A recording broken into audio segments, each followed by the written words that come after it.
study the first chapter of BST of class 12. The chapter name is Management, Nature and Significance. In our previous video, we know about what is the definition and meaning of management, as well as we know about what are the difference between efficiency and effectiveness. Today we study about what are the features of management. Class, you know there are different various difference in management. So class आज हम लोग features पढ़ेंगे management के और उसके साथ साथ कुछ टर्म्स जानेंगे, क्योंकि आप लोगों के बीएसटी में केस स्टडीज भी आते हैं, तो कई बार केसेस जरूर नहीं कि सारे फीचर्स से रिलेटेड हो, आपके एक एक इंडिविजुअल फीचर्स को भी वो लोग केस में सॉल्व कर सकते हैं. तो ये नहीं कि हम सोचे कि हाँ कोई केस आएगा जिसमें फीचर्स और मैनेजमेंट के सारे जितने भी यहाँ पर जो पॉइंट्स दे रखे हैं सबको वहां पर बोला जाएगा. नहीं, आपके किसी भी एक इंडिविजुअल टर्म से रिलेटेड वहां केस पूछा जा सकता है. तो इसलिए हर इंडिविजुअल टर्म्स को बहुत ही तरीके से, बहुत ही सिस्टमैटिक वे में और बहुत ही डीपली वे में हम लोग उसको सीखेंगे कि आखिर हर फीचर्स का अपनी एक क्या इंपॉर्टेंस है. तो फर्स्ट ऑफ ऑल, फर्स्ट जो फीचर है वो है management is a goal oriented process. यानी कि मैनेजमेंट जो होता है वो एक गोल ओरिएंटेड प्रोसेस होता है. गोल का मतलब एक लॉन्ग टर्म प्रोसेस होगा. शॉर्ट टर्म तो है ही है. शॉर्ट टर्म इसलिए क्योंकि देखिए यहाँ पर वर्ड आया है गोल, और एक वर्ड होता है गोल, सेकंड वर्ड होता है ऑब्जेक्टिव. गोल और ऑब्जेक्टिव में बहुत ही बड़ा डिफरेंस होता है. छोटा एक माइनर सा भी डिफरेंस अगर हम बात करें तो ये होता है कि goal is the long term process. Goal जो है वो लॉन्ग टर्म प्रोसेस है. ऑब्जेक्टिव आपका क्या है? शॉर्ट टर्म प्रोसेस है. आपका 12th में 90% स्कोर करना, ये आपका ऑब्जेक्टिव था या है. जैसे अभी आप क्लास में 11 में थे, 10th में थे, तो 10th में आपने रखा कि 90+ ये आपका ऑब्जेक्टिव. आपने उसको अचीव किया, नेक्स्ट ऑब्जेक्टिव आपने सेट किया, उसको अचीव किया, ये चीज, ये सब आपके गोल है.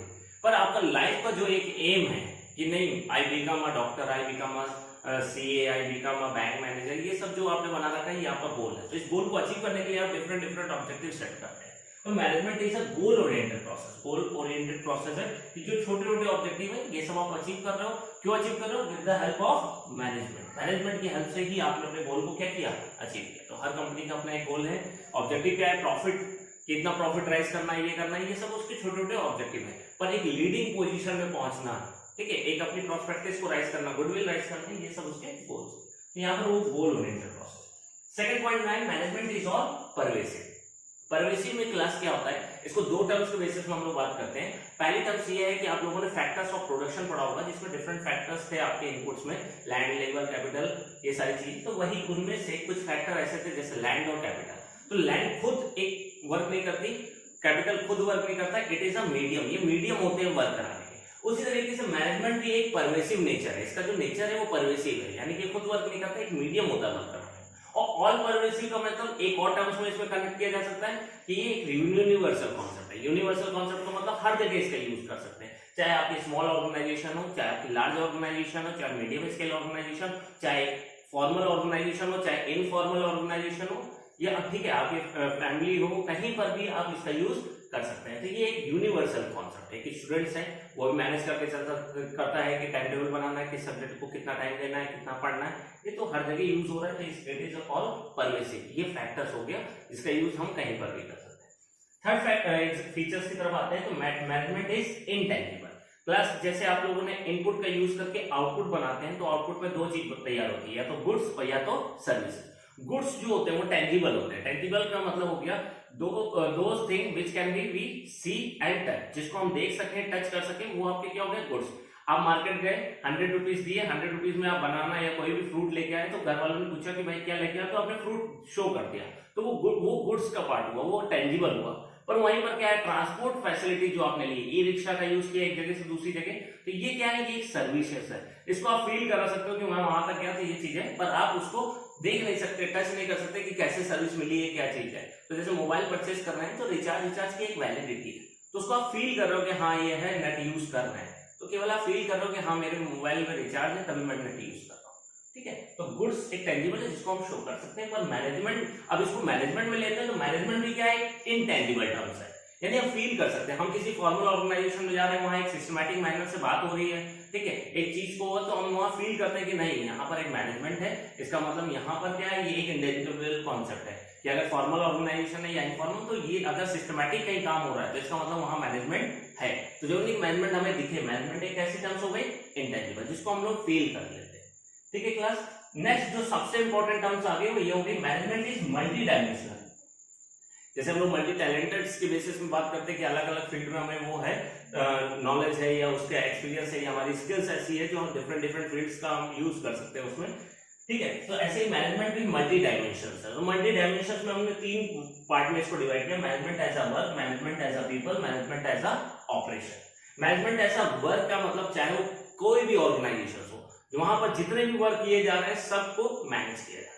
इसी तरीके से एक जो पीपल है, ह्यूमन रिसोर्स का हम यूज कर रहे हैं, चाहे वो किसी भी लेवल्स हो, मैनेजमेंट में हो, टॉप में हो, मिडिल में हो या लोअर, हम हर तरीके के पीपल्स को भी क्या कर सकते हैं, मैनेज कर सकते हैं। ठीक है, थर्ड हो गया ऑपरेशन। ऑपरेशन का मतलब होता है प्रोसेस, जो हम वर्क कर रहे हैं एक जगह से, ठीक है, जो इनपुट्स को आउटपुट में कन्वर्ट कर रहे हैं, तो ये बीच का जो प्रोसेस है प्रोडक्शन, ये सारी चीजें किसका हो गया, ऑपरेशन। तो यहाँ पर भी मैनेज है क्योंकि सिस्टमैटिक वर्क हो रहा है, इनपुट का आउटपुट यूज कर रहे हैं, प्रॉपर यूटिलाइजेशन हो रहा है रिसोर्सेज का, इसका मतलब ऑपरेशन एक प्रोसेस से चल रहा है, तो वहां पर भी क्या है, मैनेजमेंट।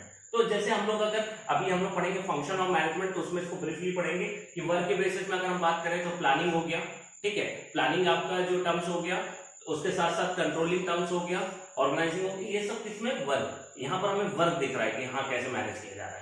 वहीं पर पीपल के बेसिस में देखें तो डायरेक्टिंग और स्टाफिंग है कि यहाँ पर हम देख रहे हैं लोगों को हम क्या कर रहे हैं, एक मैनेज कर रहे हैं। मैनेज किस बेसिस में कर रहे हैं कि हाँ किसको हम कितनी अथॉरिटी दे रहे हैं, किसको हम कितनी रिस्पॉन्सिबिलिटी दे रहे हैं, ठीक है, किसको टॉप लेवल में रख रहे हैं, किसको मिडिल लेवल में, किस तरीके से रिक्रूटमेंट सिलेक्शन प्रोसेस है, तो ये पीपल के बेसिस में मैनेज है।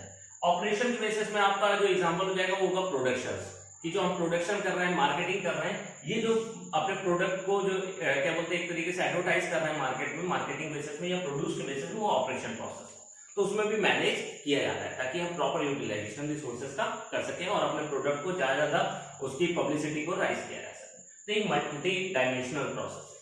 चौथा है management is a continuous process. Continuous process का मतलब क्या है कि आपका 10th में अचीवमेंट हुआ, आपने फिर से क्या हुआ, एक जब आप 10th क्लास में गए तो आपने एक टाइम टेबल बनाया, अपना एक एम बनाया, यानी ऑब्जेक्टिव बनाया, उसके अकॉर्डिंग टाइम टेबल के अकॉर्डिंग आपने इंप्लीमेंट किया, उस टाइम टेबल के अकॉर्डिंग स्टडी की और आपका रिजल्ट जो आपने शुरुआत में ऑब्जेक्टिव बनाया था वो अचीव किया। अब आप नेक्स्ट क्लास में गए तो फिर से आपने टाइम टेबल बनाया, तो ये क्या चल रहा है, कॉन्टिन्यूअस प्रोसेस। तो इसी तरीके से मैनेजमेंट भी क्या है, कॉन्टिन्यूअस प्रोसेस है कि आपने प्लानिंग यूज की, उसके बाद ऑर्गेनाइज की, ऑर्गेनाइज के बाद स्टाफिंग, डायरेक्टिंग, कंट्रोलिंग, कंट्रोलिंग के बाद आपने कंट्रोल करने के बाद देखा आपका ऑब्जेक्टिव अचीव हुआ, फिर से नए ईयर्स में नई प्लानिंग, नई ऑर्गेनाइजिंग, नई स्टाफिंग, उसके बेसिस में आपका एक प्रोसेस है। तो ये कॉन्टिन्यूअस प्रोसेस है, यानी कि एक बार हो गया तो नहीं, ये बार बार रिपीट होता रहता है, या फिर उसमें चेंजेस करके क्रिएटिविटी या कुछ इनोवेशंस लाके कुछ हम इसमें नए नए इंप्लीमेंट कर सकते हैं। तो it is a continuous process. Next आता है management is a group activities. अब याद रखिएगा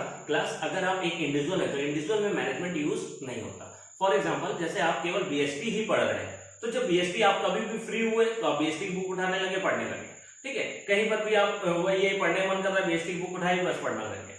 तो मैनेज कहाँ किया जाएगा, जब आपके पास डिफरेंट डिफरेंट सब्जेक्ट्स होंगे, अकाउंट्स भी है, बीएसटी भी है, इकोनॉमिक्स भी है, और आपके इंग्लिश और हिंदी जो भी आपने ऑप्शनल दिए हैं वो सब। तो जब आपके पास कई सारे सब्जेक्ट होंगे तब आप मैनेज करोगे कि किस सब्जेक्ट को मुझे कितना टाइम देना है, किस सब्जेक्ट में मुझे कितना स्कोर करना है, तो उसके लिए मेरे कितना उसमें रिक्वायरमेंट है, ठीक है, किस चीज में मुझे क्या नॉलेज है क्या नहीं है, तो कहाँ से उसकी हेल्प हो सके। तो जितना ज्यादा आपके पास ज्यादा होंगे ग्रुपिंग के बेसिस में, तो तभी आप मैनेज कर पाओगे, इंडिविजुअल में आप मैनेज नहीं कर सकते। तो ये मैनेजमेंट एक ग्रुप एक्टिविटीज। लास्ट जो आता है management is a dynamic function. Dynamic का मतलब मैनेजमेंट की हेल्प से हम अपने चीजों को क्या कर सकते हैं, चेंज कर सकते हैं। चेंज का मतलब क्या है कि कोई भी ऑब्जेक्टिव हमने सेट किया, एकदम से कोई प्रॉब्लम हुई तो हमने तुरंत क्या किया, अपने ऑब्जेक्टिव को चेंज किया या अपनी प्लानिंग प्रोसीजर को चेंज किया। तो with the help of management we can change our planning, we can change our policies. कि जैसे फॉर एग्जांपल कि हमने एक एम बनाया कि हम 1000 कार प्रोड्यूस करेंगे, ठीक है, अब हमने एक ऑब्जेक्टिव बनाया कि इस पर्टिकुलर रीजन में हम 1000 कार बनाएंगे। अब क्या हुआ, पेट्रोल जब हमने 1000 कार रखा था तब एक पेट्रोल के रेट 80 रुपीज थे, एकदम से पेट्रोल के रेट क्या हो जाए, राइज हो जाए, 80 से 90 की तरफ हो जाए, तो तब हमें पता है कि पेट्रोल के प्राइस राइज होंगे। तो क्या हुआ कि जॉइंट डिमांड के बेसिस में हमें पता है कि कार की डिमांड क्या हो जाएगी, कम हो जाएगी। तो हम जानते हैं कार की डिमांड कम है, कोई 1000 कार खरीदेगा नहीं, उससे कम है, तो हम तुरंत क्या करेंगे, अपनी पॉलिसीज में चेंज करेंगे कि 1000 नहीं, आप क्या करो 800 कार ही प्रोड्यूस करो, ताकि हम अपने एक्सपेंडिचर को, अपने एक्सपेंसेस को, ठीक है, और अपने ये जितने भी रिसोर्सेज उसका प्रॉपर यूटिलाइजेशन कर सके, है ना। हमने इतनी कार बना दी फालतू में खड़ी, कोई परचेस नहीं कर रहा है, तो हम देख रहे हैं कि मार्केट में कार की जो डिमांड है वो डिपेंड करती है उसके पेट्रोल और डीजल के प्राइस से। तो जब वो राइज कर रहे हैं तो अपने आप इनकी डिमांड क्या हो जाएगी, कम। तो हमने इनकी पॉलिसीज के बेसिस पे क्या कर दिया, अपने मैनेजमेंट की हेल्प से अपने प्लान्स को थोड़ा चेंज किया। तो ये डायनेमिक फंक्शन है।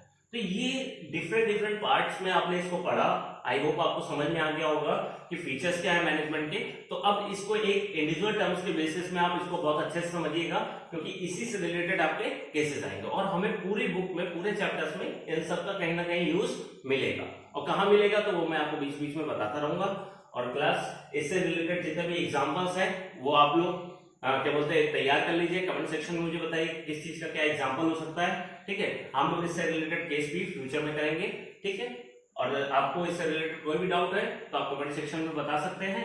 और जिन्होंने चैनल सब्सक्राइब करना है ताकि आपको और इकोनॉमिक्स और बीएसटी के आगे की भी क्लासेस मिल सके, आगे की भी कोई ना कोई टॉपिक्स के बारे में आपको हेल्प मिल सके, तो चैनल को सब्सक्राइब कर दीजिएगा। Thank you class.